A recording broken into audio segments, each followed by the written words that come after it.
의사들이 진료실에서 절대 그냥 넘기지 않는 혈관 신호가 있습니다. 의정부에 사시는 73세 김성우 어르신은 최근 계단을 오를 때 예전보다 숨이 더 찼습니다.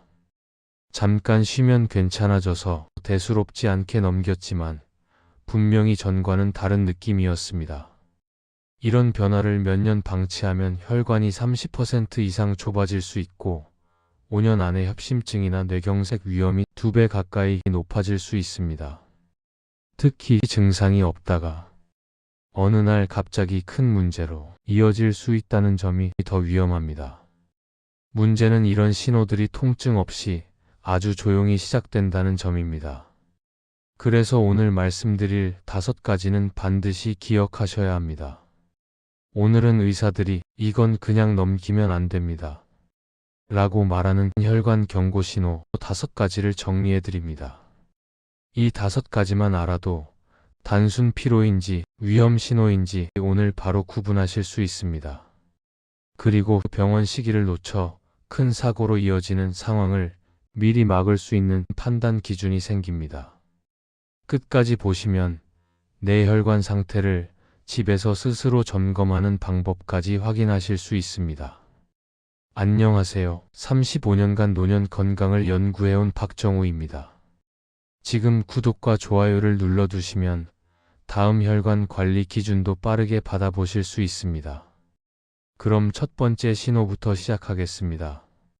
먼저 첫 번째 신호를 더 구체적으로 살펴보겠습니다. 첫 번째는 계단이나 오르막길에서 예전보다 숨이 더 빨리 차는 변화입니다. 단순히 조금 힘들다는 느낌이 아니라 숨이 고르기까지 걸리는 시간이 분명히 길어졌다면 반드시 구분해야 합니다. 예전에는 한층을 오르면 1분에서 2분 안에 안정되었는데 최근에는 3분에서 4분 이상 숨이 가쁘고 심장이 빨리 뛰는 느낌이 지속된다면 이는 심장과 혈관의 부담이 커졌다는 신호일 수 있습니다. 많은 분들이 이를 단순 체력 저하로 생각합니다. 그러나 체력 저하는 보통 수년에 걸쳐 서서히 진행됩니다. 반면 혈관 협착은 일정 수준을 넘으면 갑자기 체감 강도가 달라집니다. 특히 최근 3개월에서 6개월 사이 뚜렷하게 달라졌다면 그 시점부터는 주의가 필요합니다. 혈관이 좁아지면 산소가 충분히 공급되지 못합니다. 그러면 몸은 더 빠른 호흡과 심박수 증가로 이를 보상합니다. 그래서 숨이 더 차는 것입니다.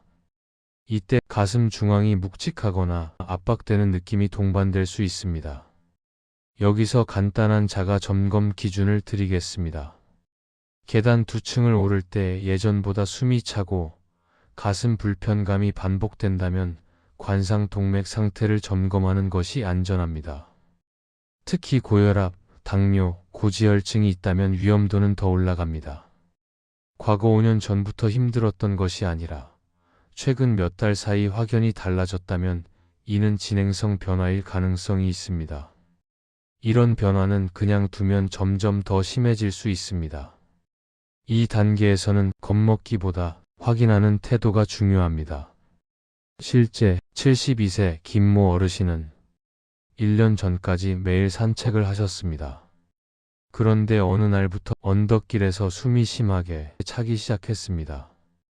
단순 노화라고 생각했지만 검사 결과 관상 동맥이 60% 이상 좁아져 있었습니다.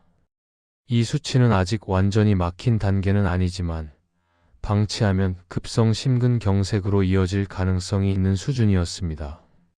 다행히 이 시점에서 발견해 약물 치료와 운동 조절로 안정되었습니다.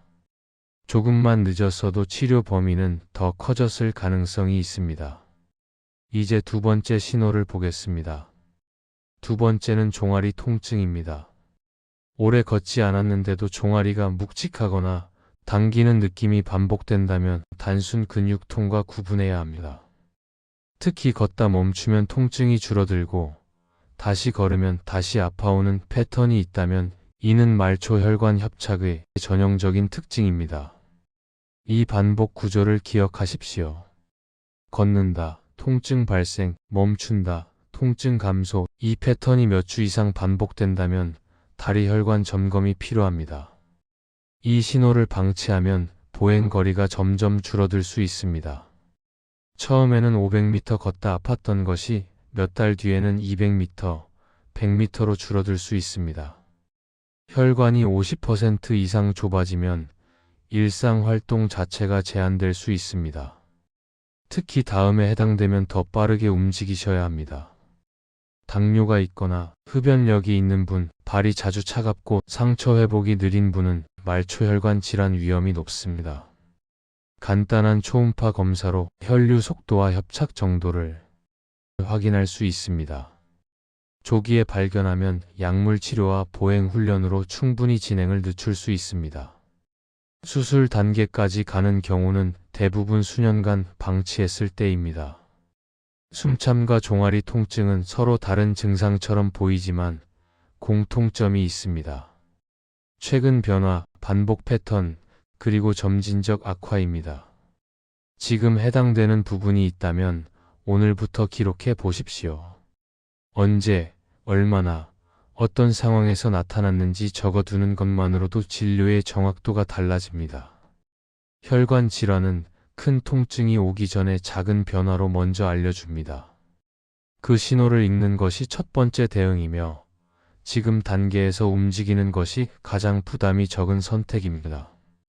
늦어질수록 선택지는 줄어듭니다. 지금 확인하면 관리가 가능하지만 미루면 치료 범위는 커질 수 있습니다. 이제 세 번째 신호를 더 깊이 보겠습니다. 세 번째는 이유 없이 반복되는 어지럼증입니다. 갑자기 눈앞이 흐려지거나 중심이 잠깐 흔들리는 느낌이 10초에서 30초 사이로 나타났다 사라지는 경우입니다. 많은 분들이 이를 피로나 수면 부족으로 생각합니다. 그러나 혈관성 어지럼은 특정 자세와 관계없이 갑자기 발생하는 경우가 많습니다. 앉아 있다가도 가만히 있어도 나타날 수 있습니다. 여기서 구분 기준이 필요합니다. 기립성 저혈압은 일어설 때 어지럼이 생깁니다. 빈혈은 지속적으로 어지럽고 피로가 동반됩니다. 반면 경동맥이 좁아질 경우에는 순간적으로 혈류가 줄어들며 갑작스러운 증상이 나타날 수 있습니다. 특히 다음 증상이 스쳤다면 절대 그냥 넘기지 마십시오. 말이 순간적으로 어눌해지거나 한쪽 팔이나 다리에 힘이 빠지는 느낌, 시야가 잠깐 가려지는 증상이 몇 분 안에 회복되었다면 이는 일과성 허혈 발작일 가능성이 있습니다. 이 단계는 뇌경색의 전조일 수 있습니다. 방치하면 수개월 안에 실제 뇌경색으로 이어질 위험이 크게 높아집니다. 하지만 이 시점에서 발견하면 예방치료로 충분히 위험을 낮출 수 있습니다. 검사는 비교적 간단합니다. 경동맥 초음파로 협착 정도를 확인하고 필요시 CT나 MRI를 통해 정밀 검사를 진행합니다. 경동맥 협착이 50% 이상이면 적극적인 약물 치료가 필요하며 70% 이상이면 시술을 고려하는 경우도 있습니다. 검사는 병을 확정하는 과정이 아니라 현재 위치를 확인하는 과정입니다.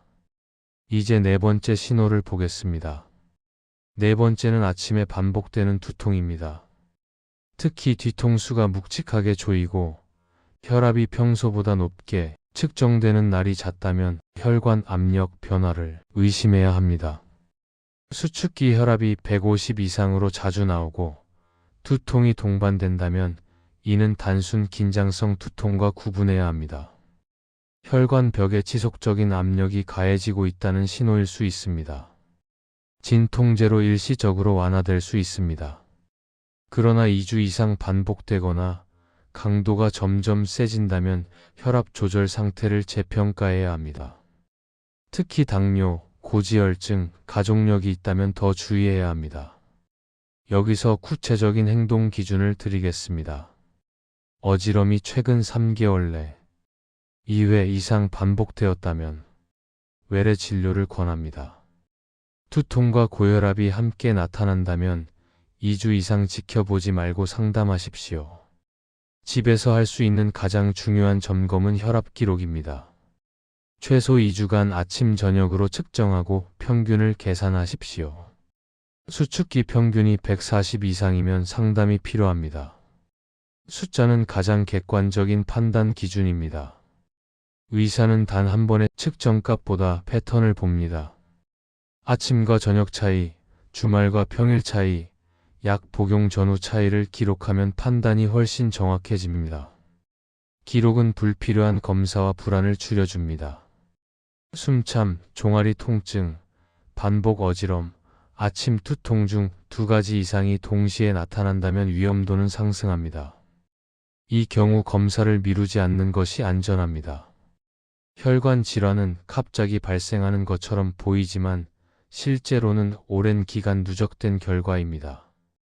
지금 확인하면 약물과 생활 관리로 조절할 수 있지만 늦어지면 치료 범위는 커질 수 있습니다. 지금 단계에서 움직이는 것이 가장 부담이 적은 대응입니다. 증상이 약하다고 안심해서는 안 됩니다. 반복과 변화, 그리고 수치 상승이 함께 나타난다면 그것이 바로 행동해야 할 시점입니다. 지금 이 기준을 기억해 두시면 불필요한 공포는 줄이고 필요한 대응은 더 빨라질 수 있습니다. 이제 마지막 5번째 신호를 말씀드리겠습니다. 5번째는 가슴 중앙이 묵직하게 눌리는 느낌입니다. 날카롭게 찌르는 통증이 아니라 조이는 듯하거나 무거운 돌을 얹은 듯한 압박감이 특징입니다. 특히 빠르게 걸을 때, 계단을 오를 때, 무거운 짐을 들 때 나타났다가 휴식하면 3분에서 5분 안에 가라앉는다면 협심증 초기 가능성을 생각해야 합니다. 여기서 가장 중요한 것은 통증의 세기가 아니라 반복 패턴입니다. 관상 동맥이 50% 이상 좁아지면 운동 시 불편감이 시작될 수 있습니다. 70%를 넘으면 일상 활동에서도 증상이 나타날 가능성이 높아집니다. 이 단계를 무시하면 혈관이 완전히 막히며 심근경색으로 이어질 수 있습니다. 하지만 초기 단계에서 발견하면 약물 치료나 시술로 충분히 관리가 가능합니다. 이제 가장 중요한 병원 기준을 구체적으로 정리하겠습니다.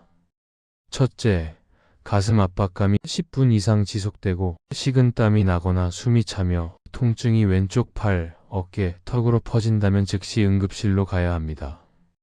이 경우는 기다리는 단계가 아닙니다.